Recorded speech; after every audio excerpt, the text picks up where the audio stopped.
আজকে আপনাদের নিয়ে এসেছি আমার খুব পরিচিত এবং খুব প্রিয় একটি জায়গা। এটা আমাদের গ্রামের সেই ঈদগাহ মাঠ, যে ঈদগাহ মাঠের সাথে জড়িয়ে আছে আমার ছোটবেলার অনেক স্মৃতি।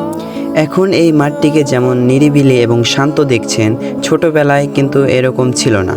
এখানে আমরা অনেক খেলাধুলা করতাম, আড্ডা দিতাম, ফুটবল খেলতাম, দৌড়াদৌড়ি, ঝাপাঝাপি, আরও অনেক কিছু করতাম। এখন সবই স্মৃতি।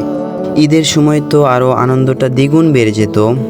নতুন পাঞ্জাবি পরে বাবার হাত ধরে ঈদের নামাজ পড়ে আসতাম। ঈদের নামাজ শেষে এখানে যে কত সময় পার করেছি বন্ধুদের সাথে। আজ অনেক দিন পর যখন এখানে আসলাম তখন বুঝতে পারলাম মাঠটা আগের মতো থাকলেও আমরা আর আগের মতো নেই। কেননা এক সময়কার মাঠ মাতিয়ে দৌড়ানো, ঝাঁপানো, খেলাধুলা করার সেই বন্ধুগুলো এখন আর নেই। কেউ রয়েছে দূরপ্রবাসে জীবনের তাগিদায়, কেউ রয়েছে ব্যবসা বাণিজ্য, কেউ সংসারের চাপে। এখন আর একসাথে হওয়া হয় না এই মাঠে।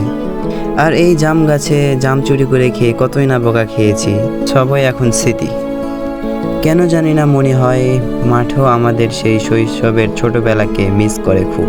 কেননা এখনকার জেনারেশনের সব ছোট্ট ছোট্ট শৈশবের ছেলেপেলেরা সবসময় ফোন নিয়ে বসে থাকে, ফোন নিয়ে আড্ডা দেয়, ফোন নিয়েই সব কিছু।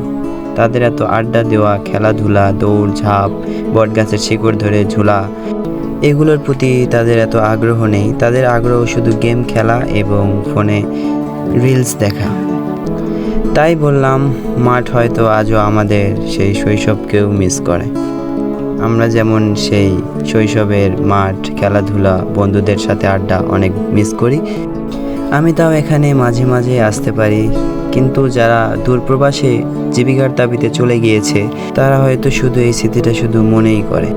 সর্বোপরি একটাই কথা, এই ভিডিওটি আপনাদের কেমন লাগলো আর আমার বন্ধুদের জানাই আবারও আমরা একসাথে হব।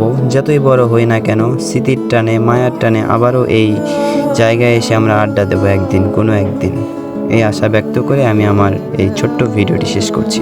আল্লাহ হাফেজ।